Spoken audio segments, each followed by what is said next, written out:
headed to Germany, where he was mobbed by European fans. They adored Ali in Europe. Against the European champion, Ali used the jab with devastating effect. He was born into an America that wasn't ready to hear his voice, not into the land of freedom people talked about, but into a land of rules, unwritten, yet rigid, rules about who could go where, who was expected to stay silent, and who had the right to be seen. Louisville, Kentucky, the 1940s, a city split by an invisible line. On one side, white neighborhoods, on the other, black ones, and in between, a world where you learned from childhood that the color of your skin determined how high you were.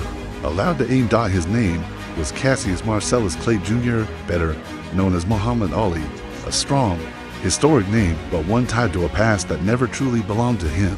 He grew up in a household with a father who was talented but lost to alcohol, and a mother who was firm, religious, trying to keep the family together in a reality that constantly pushed them downward. Cassius was not a calm child. He was loud, sensitive, intensely emotional, and very early on, he became aware of the injustice around him, not in the abstract, concretely, every single day. Even as a boy, he understood that the world would not treat him fairly, not because of what he did, but because of who he was. And this experience, the constant tension between what you feel and what you're allowed to say, became the foundation of his personality. It didn't break him. Quite the opposite. It taught him to shout before he could be silenced. The moment that changed everything didn't come in the ring. It wasn't planned. It came as pure rage. His bicycle was stolen. For a child, a small thing. For him, the entire world. The bike wasn't just transportation. It was freedom, movement, escape, and when it was taken, he was flooded by a sense of powerlessness that was already far too familiar in his life. He went to the police, ready to fight literally. He said that when he found the thief, he was going to beat him up. And right there, at the police station, he met Joe Martin, a police officer, a trainer, a man who, instead of lecturing him, did something unexpected. He told him that if he wanted to hit people, he should first learn how to do it properly. He took him to a gym, into an environment where chaos had rules, where anger could take shape, where pain had meaning. Boxing was not a sport to him. It was a language. For the first time in his life, he had a space where he could be aggressive, loud, expressive, and wasn't punished for it. On the contrary, the more he was himself, the more he stood out. But from the very beginning, it was clear he wouldn't fit the mold. He didn't move the way he was supposed to. He floated light, almost arrogantly so. Hands low, head in constant motion. Trainers shook their heads. Heavyweights weren't supposed to move like that. You could box like that only until someone caught you and put you down. But he wasn't willing to change. Not because he was stubborn, but because that style was him. Movement, speed, lightness. This wasn't technique. It was identity. And even then, he began to understand something only exceptional athletes ever do. If you give up yourself to fit into the system, you might win a few fights, but you'll never change the game. His confidence wasn't accidental. It wasn't fake. It was armor, a defense mechanism of a boy who understood that if you speak first and loudest, no one can take your voice away. He laughed, provoked, exaggerated, not because he thought he was better than everyone else, but because he knew the world would never forgive him if he wasn't. And right here, long before titles, fame, and controversies, Muhammad Ali was being born. Not the boxer, the figure, the symbol. A man who refused to accept the place assigned to him. The 1960 Rome Olympics are often described as the beginning of the legend. But for him, they were more the beginning of disillusionment. What's rarely talked about is how deeply the contrast affected him, the difference between how he was treated in Europe and what he knew from home. In Italy, he was admired, not as a black boxer, simply as a champion. People took photos with him, asked for autographs, spoke to him without tension. For a young man from Kentucky, it was a cultural shock. For the first time in his life, he experienced what it felt like to exist without provoking discomfort. And then came the return. The plane lands in America, and that feeling disappears faster than he can take off his Olympic team jacket. A lesser-known detail is that after returning, Clay spent several weeks struggling with what we now call a quiet depression. Not publicly, not dramatically, internally. He began to realize that the world offered him admiration only on the condition that he stayed within a certain role, that he would be nice, grateful, non-confrontational. One episode that's often oversimplified took place in an ordinary diner. Nothing fancy, just a place where he wanted to eat. The refusal was calm, almost polite, and that was the worst part. No shouting, no incident, just a system functioning smoothly. This kind of racism, quiet, self-evident, left a deeper mark on him than open hatred, because you can't shout at it, you can't box it. That's also why his later behavior was so often misinterpreted as arrogance. In reality, it was defiance, a refusal to play the role of the good winner. When he entered the professional ranks, he started talking more than anyone else, partly because he understood one thing: silence is space. The system will always fail for you, and he was done being silent. Less known is the fact that in the early years of his pro career, promoters quietly pressured him to tone it down, be less political, less loud, less himself. There were no bans, just advice, recommendations, friendly remarks like, "You'll make more money if people don't get tired of you." Clay heard these sentences often, and every time, he ignored them, not because he was foolish, but because he already understood the price of compromise. He knew the first concession is never the last. His poetry and rhymes weren't just for show. Few people know that he actually wrote some of them in notebooks ahead of time, not as scripts, but as mental preparation. Words helped him keep fear under control. When he said out loud that he would win, he heard it first himself. Trash talk wasn't just for opponents. It was a way to make sure doubt never gained ground. Around this time, his relationship with the Nation of Islam also began to deepen quietly. It wasn't a sudden conversion, more a gradual search for structure. Clay was chaotic, emotional, impulsive. The Nation offered discipline, rules, a clearly defined order, something boxing alone couldn't give him. And above all, it gave him a sense of worth that wasn't conditional on performance in the ring. Even less known is that for a long time, he refused to speak publicly about his faith precisely because he understood the consequences. He knew that once it came fully into the open, there would be no going back. He carried that decision within himself for a long time, and when he finally rejected the name Cassius Clay, it wasn't an impulse. It was the culmination of a long internal process. Accepting the name Muhammad Ali wasn't triumphant. It was liberating and terrifying at the same time. Suddenly, there was nowhere left to retreat. Every next step became political, whether he wanted it or not. The media grew uneasy. Fans were confused, and for the first time, he felt that his voice carried weight far beyond sport. And this is the moment that's often overlooked. Ali didn't become a symbol because he planned to. He became one because he refused to step back at the exact moment most people would have. He wasn't yet a world champion. He wasn't banned. But even then, he had already chosen a path that made him a problem for the system. And systems do not forgive problems. When talk began of a fight between Sonny Liston and the young, loud Muhammad Ali, most people didn't even see it as a sporting event. It felt more like a formality. Liston wasn't just a champion, he was the embodiment of fear. A man whose past looked more like a criminal file than a sports regime. He grew up in extreme poverty, ran away from home, served time in prison, and had connections to the mob. His hands weren't just trained, they were heavy, and everyone knew it. In the public eye, this wasn't a fight between two boxers. It was a collision between reality and illusion. Liston represented what America understood as real power: silent, threatening, unpredictable. Ali was the opposite: loud, fast, mocking. He spoke in rhymes, laughed, danced. Too many. He looked like a caricature, and precisely for that reason, he was seen as the perfect victim. The bookmakers saw it clearly. One of the biggest underdogs in the history of title fights. Behind the scenes, people said Ali didn't stand a chance of lasting more than a few rounds, not winning, surviving, and that wasn't a metaphor. Liston had a reputation as a man who destroyed people, not beat them, destroyed them. Boxing circles were afraid, not of the result, of the damage, but Ali understood it differently. Very early on, he realized that Liston's greatest gift, the fear he inspired, was also his weakness. Liston was used to opponents breaking before the bell, lowering their eyes, falling silent. Ali did the exact opposite.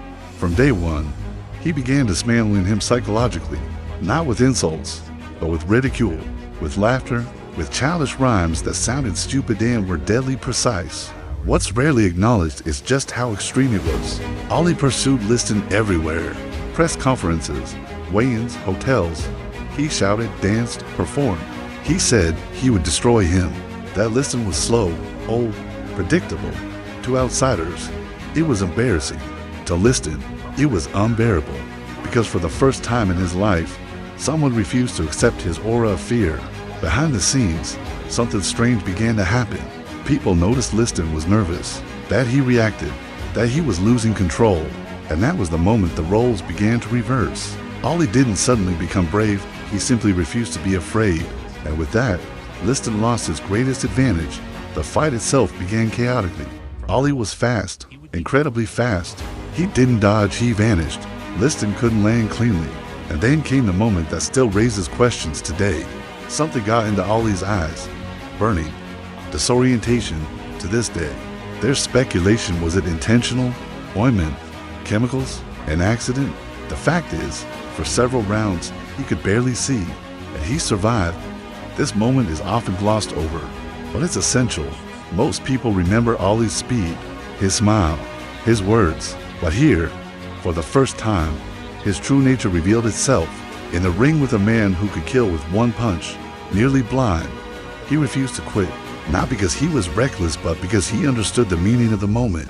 If he broke now, the entire image would collapse, and then it happened. Between rounds, Liston stayed on his stool. Shoulder, pain, an excuse. History still doesn't know, but the result was clear. Sonny Liston quit, and the world fell silent. Ollie ran around the ring. He screamed. He shouted.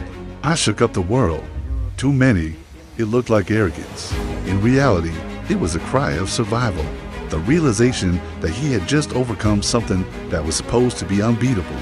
Not just an opponent, but the idea of who was allowed to be champion. The rematch was supposed to seal everything. Instead, it delivered one of the most controversial moments in boxing history. A quick punch. The phantom punch. Liston goes down. The world is confused. Debates to this day. Was it a real shot? A deal? The mob? Maybe a bit of everything. But one thing is certain. Ollie beat Liston twice. And in doing so, he permanently killed the myth that he was just a loud clown. From that moment on, Muhammad Ali was a champion. But he also became a problem. Because he wasn't just a winner, he was a loud winner, a confident winner, a black winner who refused to behave by the rules. And that's when the world began looking for ways to stop him. And those ways wouldn't come from the ring. The moment Muhammad Ali became world champion, the world began thinking about how to silence him, not defeat him, silence him. Until then, it had been possible to pretend he was just a loud boxer who would burn himself out.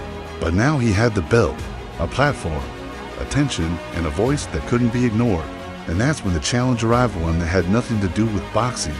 It would change his life more than any fight ever could. Vietnam. For many athletes of that era, the draft was an inconvenience, something handled through exemptions, quiet media deals, or a short service far from the front lines. For Ollie, it was a moral boundary, not a political pose, not marketing, a real line he refused to cross. When the draft notice arrived, the world expected him to do what everyone else did, lower his head, work something out, not make trouble. Instead, he said the sentence that cost him his career. I ain't got no quarrel with them Viet Cong. It wasn't provocation, it was honesty. Ollie refused to fight in a war he believed was unjust, waged against people who had never done anything to him while at home in America. He was still fighting for basic human rights. In his eyes, it was hypocritical to ask him to risk his life for freedom abroad when he wasn't free at home. This stance is often simplified as political activism. In reality, it was a deeply personal decision. Ollie was a devout Muslim. He believed his faith forbade him from participating in a war he did not see as just, and he was willing to bear the consequences. That's the crucial part. He knew what was coming, and he still refused to step back. The reaction was immediate and brutal. He was convicted for refusing military service, not condemned morally, but legally. 5 years in prison, a fine, his title stripped, a ban from boxing. Overnight, the man who was supposed to be the face of American sport was labeled a traitor. The media turned on him. Fans split apart. Politicians condemned him publicly. The champion became the enemy. And here comes one of the least understood parts of his story. Ollie wasn't silenced. He was isolated. He couldn't box. He couldn't earn. He couldn't do the one thing he did best. For 3.5 years, In the years that are usually the absolute peak for a heavyweight, physically ready, mentally hungry, and forced to watch time move on, few people today can truly grasp what that meant. He wasn't a wealthy athlete with endless reserves. He lost his primary source of income. He had a family, responsibilities, and at the same time, the threat of prison hanging over him like a shadow. And yet, he never begged publicly, never apologized, never tried to soften his stance. Quietly, he accepted the price. Instead of the ring, he began traveling across America, speaking at universities, talking to students, to people who didn't see him as a boxer, but as a voice. Those years changed him more than any fight ever did. He learned how to shape his thoughts. He slowed down. He stopped relying solely on charisma. For the first time in his life, he was forced to be alone with himself without the noise of the crowd. And yet that was there, at night, in silence, in moments when the body wanted to fight, but the mind knew it couldn't. There are testimonies from people close to him that Ollie often spoke privately about fear. Not fear of prison, but fear that he would never return the same. That when he was finally allowed back, the world would have moved on. That he would lose his speed, his edge, his time. Meanwhile, the public slowly began to change. Vietnam became a symbol of America's division. What was first seen as betrayal gradually began to be understood as courage. Students protested, people questioned, and Ollie, once demonized, slowly transformed into a symbol of conscience. Not everywhere, not for everyone, but enough that talk of his return began when the Supreme Court finally overturned his conviction. It wasn't a victory in the true sense. It was an acknowledgement that the system had gone too far, but no one gave him back those 3.5 years. Time cannot be appealed. The body doesn't age in reverse. His return to the ring wasn't triumphant. It wasn't easy. It wasn't romantic. It was hard. For the first time, Ollie didn't look untouchable. His legs weren't as light. His reactions a fraction slower. He had to box smarter, more economically. It was no longer a dance. It was work. And yet told perhaps because of it, a new version of Ollie was born. Less dependent on speed, more reliant on thought. This was Ollie beginning to understand boxing as chess, not a sprint. Ollie realizing he could no longer win every fight beautifully, but he could win it intelligently. His return wasn't met with enthusiasm, more with questions. The media asked whether it had all been worth it, whether his stance had been unnecessary, whether he had destroyed his own career through stubbornness. And Ollie never answered directly, because the answer was visible in every step he took. He never regretted it, and it's right here at this point that his story definitively turns. From rebel to symbol, from provocateur to moral figure. Not perfect, not without flaws, but real, a man willing to sacrifice everything he had for the right to say no. This is the moment Muhammad Ali stops belonging to sport and begins belonging to history. When Muhammad Ali returned to the ring, the world wanted to see him fight, but few were prepared to see him fall. And that is precisely why the clash with Joe Frazier was inevitable. It wasn't just about boxing. It wasn't even about the title. It was about who had the right to be the true champion in the years Ali was gone. Frazier was the man who had taken the throne in the meantime. Hard-working, quiet, relentless, the embodiment of a different America. Not the rebellious one, but the working class one. The one that believed in the system, even when it never gave anything for free. It's important to understand that this rivalry didn't begin with hatred. That came later. At first, it was a clash of worlds. Ali loud, political, a symbol of resistance. Frazier reserved, loyal, a representative of order.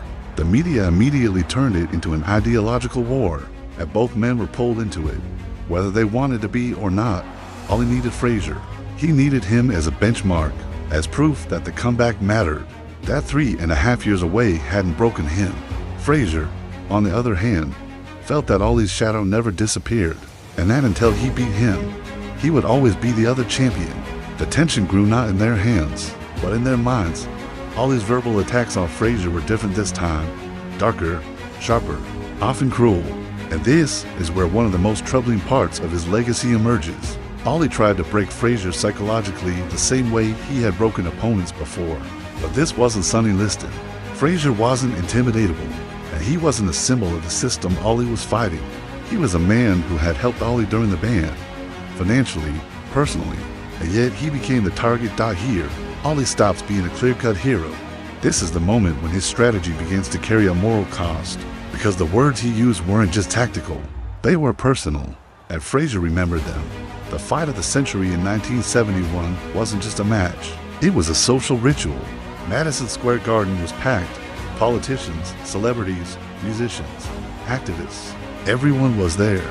America came to watch itself. The black men in the ring, each representing a different story, a different way to survive. Ali was lighter, faster, more elegant, but no longer the Ali of 1964. He lacked rhythm. His body was relearning pain. Frazier was patient, heavy, constantly pressing forward. The left hook like a hammer. Round after round, he carved away space. The fight wasn't beautiful. It was exhausting, mentally and physically, and then came the 15th round, the moment that defined them both. Frazier's left hook sent Ali to the canvas. For the first time in his career, not as a shocking collapse but as reality. Ali got up, but it was no longer about winning. It was about survival, a decision on points, victory for Frazier. Ali lost, not just the fight. He lost the illusion that the comeback would be a continuation of the old story. That night showed him a truth he had refused to accept, that he was no longer untouchable, that his body had limits, and that the world had changed during his absence. The consequences went deeper than defeat. Ali never fully came to terms with it, not because he couldn't accept losing, but because he felt guilt. Guilt over his words, guilt over how he had portrayed Frazier, a guilt intertwined with pride, and it was precisely this combination that created the toxic foundation of their relationship. Going forward, the years following the fight were not easy for Ali. He won, yes, but not convincingly. The fights were harder, longer, bloodier. His style had definitively changed. Instead of dancing, he absorbed punishment. Instead of lightness, endurance. Ali was beginning to pay for every year he had boxed without the protection of speed. And yet he refused to slow down. He refused to stop. The more his body said enough, the harder his mind pushed forward, because Ali's identity was still bound to fighting. Without it, he didn't know who he was. And right here, another turning point begins to form. Doubt, not public, not admitted, but real. Questions about whether he still belonged at the top, whether it had all been too much, whether the price he paid for his stance was higher than he had ever imagined. The media sensed it. They wrote about decline, about lost speed, about a boxer trapped in the past. Fans split again. Some saw him as a symbol who no longer needed to win. Others accused him of continuing when he should have walked away. Ali heard it all and responded in his own way. With even greater stubbornness, this period is crucial because it shows Ali in his most human form, not as an icon but as a man trying to hold onto meaning at a moment when reality was slowly stripping away the tools his life had been built on. It was no longer a fight against the system. It was a fight against time. And from this internal pressure came decisions that pushed him toward further extremes. Fights that would never be approved today. Battles that took more from him than they gave. But also moments of brilliance the world had never seen. Because when Ali faced doubt, he never ran from it. He always went straight toward a dot, and in doing so slowly, quietly. But inevitably we moved closer to the moment when he would no longer face just another champion, but a force that seemed unbeatable. George Foreman. And a fight in which Ali could no longer win with speed or power, only with his mind. When talk of a fight between Muhammad Ali and George Foreman began, it sounded almost absurd, not because Ali lacked a name but because reality had already moved on. Foreman was the embodiment of a new era, raw, brutal, unstoppable, a man who destroyed opponents without emotion, without theatrics, without warning. His fights weren't battles, they were demolitions. Foreman had just destroyed Joe Frazier. Not beating him destroyed him. 6 knockdowns in 2 rounds. The same fate awaited Ken Norton, the man who had broken Ali's jaw. Foreman dismantled them as if they didn't exist. The boxing world was certain. This wasn't a challenger. This was the end of a career. Ali was the underdog. A real underdog. Not a promotional one. Not a symbolic one. A genuine one. At 32, after years of brutal fights, with slow reflexes, with a style no longer built on evasion, but on absorbing pain. And now he stood across from a man in absolute physical prime, 10 years younger, stronger, hungrier. But Ali understood it differently. He had known for a long time that he couldn't beat Foreman with strength, or speed, or aggression. And that was the key. While the world was asking how to stop Foreman, Ali was asking how to let him win. so that he would lose. The move to Zaire wasn't accidental. Africa wasn't just an exotic backdrop.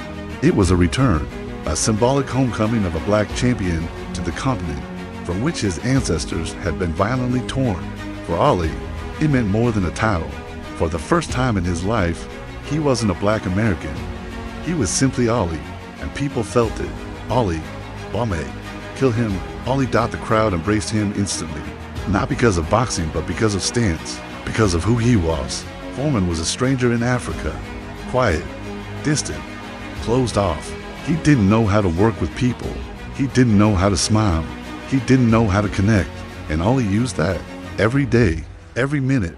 While Foreman trained in isolation, Ali was everywhere, talking to children, locals, journalists, laughing, provoking, playing, creating an atmosphere in which Foreman wasn't the king, he was the intruder. And slowly, it began to affect him psychologically. The fight itself was delayed due to Foreman's injury. Another blow, another frustration, another loss of control. And Ali waited patiently because patience was part of the plan. When the bell finally rang, the world expected a quick end, and Ali did something no one expected.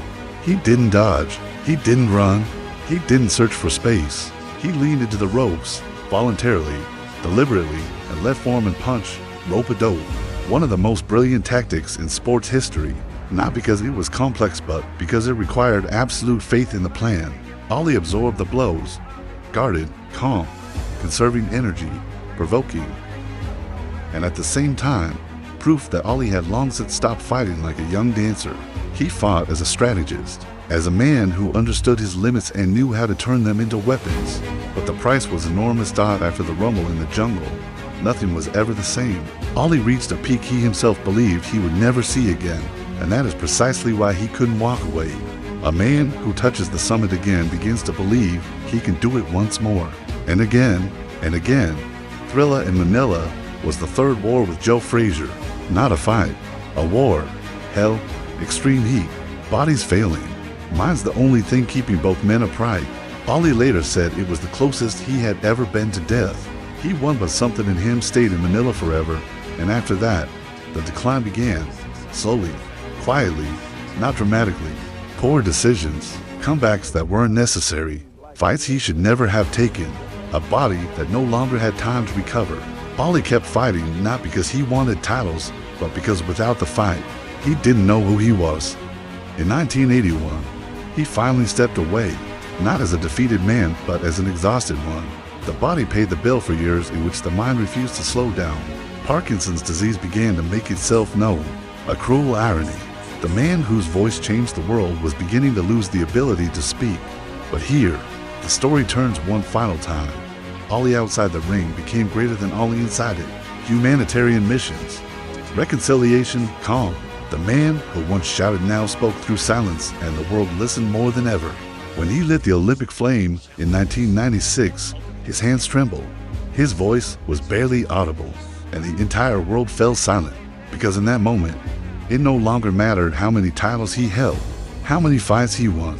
What mattered was that he stood, that he endured, that he remained himself until the end. Muhammad Ali was not perfect. He was not always kind. He was not always fair. But he was courageous, and that is why his story doesn't feel like a legend. It feels like truth, and that is why the world will never stop hearing him, even though he has long since stopped speaking. When Muhammad Ali finally left the ring, it wasn't a single moment. There was no final bell to close everything. It was a quiet fading. The body spoke before the mind. Reactions slowed.